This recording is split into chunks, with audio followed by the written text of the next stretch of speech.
Hello and welcome to today's episode of Beyond the Pedal. Today is not about the Ferrari. No. Today is all about a car that has been in demand by the Army sports car racing community, and it is Mark Saunders' Ford Sierra. This has been an absolute showstopper here at the Autosport International, and we're going to do a little bit of a walk around, talk around about this incredible car, what's been done to it, and why it has been an Autosport International show-stopping favourite. Enjoy!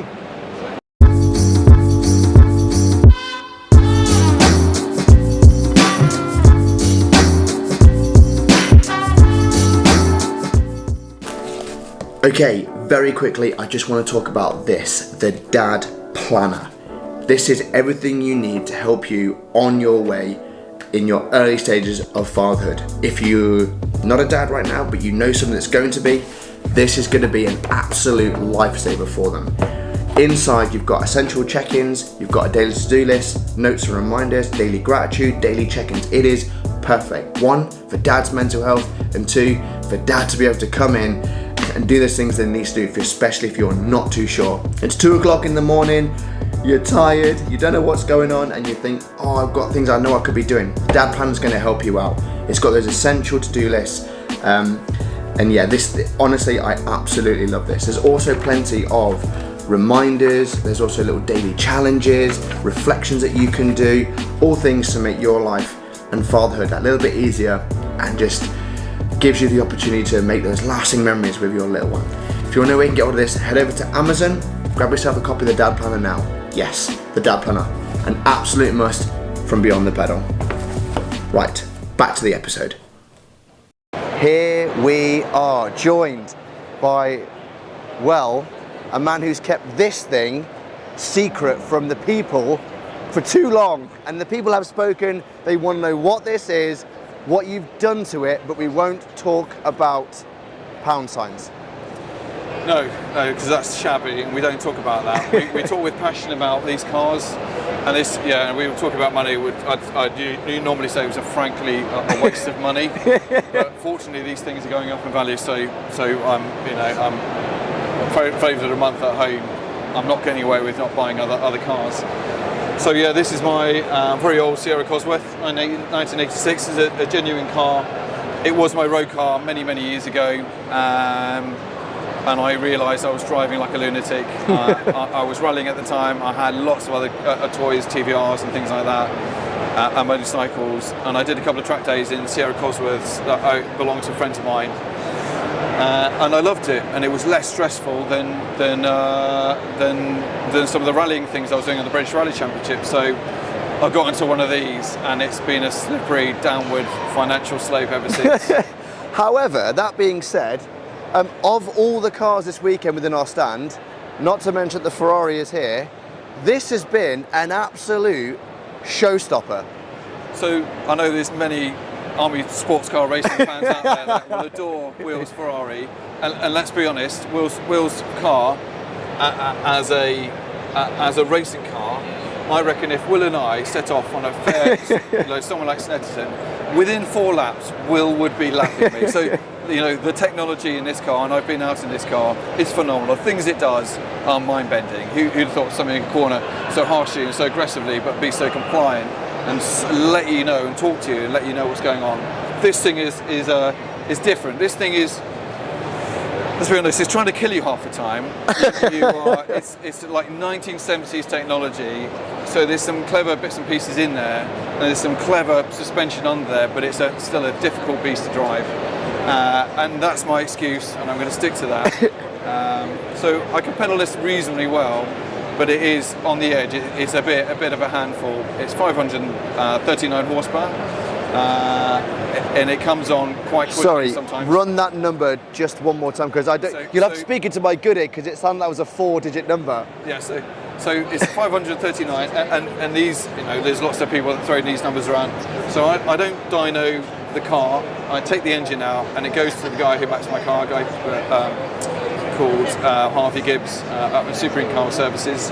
And what he does is he knows these cars intimately. He puts it on his engine dyno cell, and he runs it under really tight clinical conditions to find the best out of my engine.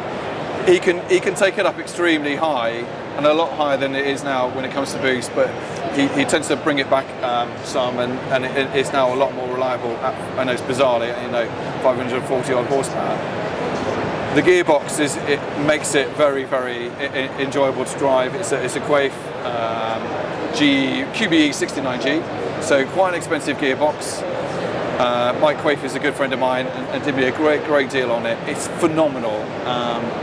And this one is the only one in the world that's on paddle shifts, thanks to another system called from Geartronics. And so you'll see the pedals on the steering wheel. I'm sure we'll show you that in a minute. And that makes it very easy to drive, easy-ish. But you can pull the gears, and instead of even the sequential gear lever was very quick, this thing would now change gears in about 20 milliseconds. It's also very clever coming back down the box now, because it auto blips the throttle for me, which makes it quite an enjoyable thing to drive. It's still a beast though. Well, let's start with the front. Let's go to the front, because it's been, there will be no doubt a lot of photos on Instagram, social media of this engine bay, and as you can see, it is, well, it's immaculate. It's here for a show. It's at a show for a reason. So lots of people think I spent lots and lots of hours polishing this, but actually, the reality is, when the bonnet's down, any of the air that goes through it is either filtered by the air filter, or it goes through a radiator and an intercooler, and therefore hardly any dirt gets into the engine bay. There's an under tray that goes all the way back, so nothing really gets sucked up. And the bonnet's got so many holes in it through the standard Sierra Cosworth vents, but also there's additional holes that allow all the heat from here. So you've got the cold side of the engine and the hot side of the engine. The hot side is biblically hot most of the time. There's a white ceramic coating from Zerkotech on there, and the whole of that turbo, it glows enough to melt the aluminium that usually coats it. So it will melt metal. So it's all about getting the heat out the car without doing as much damage as possible. There's lots of carbon fibre on here, and a lot of it comes from one of our sponsors, Race to the Finish. Like I've used Formula One engine covers to deflect some of the heat down and underneath the car, because relatively speaking, they're relatively cheap components to buy, and I can, because I'm an engineer, I can make things fit for purpose, and it's relatively cheap, so it keeps all the heat away and it fires it back down underneath the car, preferably keeping it inside the exhaust, and it exits both sides of the car, usually in the form of quite big flames when you change the gears. So it's a standard RS400 engine, 8 injectors, big grey Bosch injectors, throw buckets of fuel in it, and it goes through a fairly big turbo. The turbo itself is, the standard car would have a CAR AT T4 on there, which was very much 90 horsepower to sort of 550 in the space of a couple of hundred RPM, barely controllable. The new sort of GT series of turbos allow the turbo to spool up really quickly, but it allows you to modulate the power really well. You can slide it on the boost, which is not something I could ever do through lack of talent, as well as the quickness of the T4. So, it's pretty good, and it's been really reliable. I use a really high quality, very expensive oil called XP6, and which is a Joe Gibbs oil, recommended to me by people who build some very serious touring car engines. And it's been completely reliable. Oil pressure is always maintained regardless of how hot the turbo is running. So it's been really, really good. It is absolutely beautiful. So we've discussed the engine, and now I think it was the sequential gearbox. I think that's what we need to go and have a little look about and talk about. But unfortunately, there seems to be some sort of gathering of our colleagues here. But we'll go on this side here. We'll go on the passenger side. So let's so talk to us about the interior of this car, because this is as you can see inside, everyone. This is wild. This is not a standard interior Cosworth. So the gearbox basically sits underneath, still in the same transmission tunnel. It's a 6-speed sequential Quaife gearbox. They rate it to 750, but I know from speaking to those guys who work at Quaife, they tested to 1,000 horsepower. So it's been supremely reliable. After 2 seasons of racing with it, I took it back to Quaife. They pulled it apart for about 4 inches, realised that they could still see the machine marks on that gearbox. Immediately put it back together because it just doesn't seem to be wearing out. even though it gets quite a lot of depth from the powerful engine on the front. And as I said, I've gone over to paddle shift, mainly because I like tinkering with things and like engineering, and I just wanted to be the first one to do it. And so I've gone that way, and you can see in the back of the car there's an air pump, a pneumatic high pressure air pump, and what that does is through this the black line that comes at the top of it, it sends air forwards to a pressure vessel called an accumulator, which holds like a gas bottle, holds some pressure, which then fires onto this thing here, which is a valve block, and that controls three things. It controls the actuator going backwards, pulling a gear, actuator going forwards, dropping you down a gear, and also a throttle blipper. So as you drop it down into a gear, it expands the throttle cable, and it revs the engine to match the gears, and match the engine speed on the way down. Goodness. So it's a really clever system. Beautifully engineered by Neil Wallace at Geartronics. The software's a joy to use, and the system's beautifully engineered. I think this is definitely something we need to see on track one day soon, Mark, to be honest with you, because the people have seen it and understand, but they want to hear it, they want to see it fly around. But moving on to carbon fibre, you were not joking. There's carbon fibre in the doors, carbon fibre parts. There's a lot of carbon fibre. A lot of carbon fibre. Is that a carbon fibre seat? Yeah, it's nice a Cobra seat. I've had that for a few years now. But some of these components, again, Mark Scott at Race to the Finish has given me loads. So this is a Formula One wishbone front cover. So normally there'll be bits and pieces or tethers that will run on F1 wishbones. They have loads and loads of these from aero testing. Mark Scott manages to get huge amounts of quantity of carbon fibre, and he gives me very, very good rates at throwing these out. So, and I use these again because of my background in engineering. I look at some of these components and I always think of a way of utilising them or using them for projects in the car. But most of the stuff on here is bits and pieces that I've made, machined or cut to fit the car and used. Some of it's a lot tied in other places, but the central binnacle here was off another friend of mine, a guy called Tony Ryan, who ran or still runs a company called Touring Car Spares, and that's a 1997 Nissan Primera Super Tourer central console. Lovely. Which didn't have any holes in it when I first got to it, but it's so I've made that fit, and I've had that for a number of years now. Brilliant. So you've got an incredible amount of power. Can we talk about its stopping capability? Yeah, to almost wrap us up to the brakes that we've got is here, so, yeah, and the stopping power. So I've updated these recently. I was having some real problems. So this car used to be phenomenal. I had 1992 AP 6-pot, genuine Group A calipers on the front end, really beautifully made by AP. I had some real difficulties in the end with material pickup and the way they were working. I was getting these horrendous vibrations on some of the later races. I kept having problems. So what I did, between you, me and your viewers, I threw a load of money at it, and with a company called BG Developments, who I've used many times sort of in the Midlands. They basically sold me a set of full calipers, which is the AP Racing sort of top of the range Pro 5000R calipers, 6-pot on the front, 4-pot on the rear, and they made me some bespoke bells using the latest sort of technology. They've even engraved my name and all the rest of the specifications into the bell, and done all the brackets using initially 3D printed parts to get everything set up, and then they manufacture it CNC make it out of aluminium when you finally got everything fitting and working correctly. Beautifully done, really easy. They have most of the patterns on the shelf, so a really lovely company to use, and they do it really, really quickly, which is not something you tend to get in motorsport. So yeah, really, really grateful for those guys in BG. Just all round, we've got, well, I mean, is this like Trigger's broom handle where 14 heads and 17 poles? How much of this is original, and how much of this has been replaced, redone?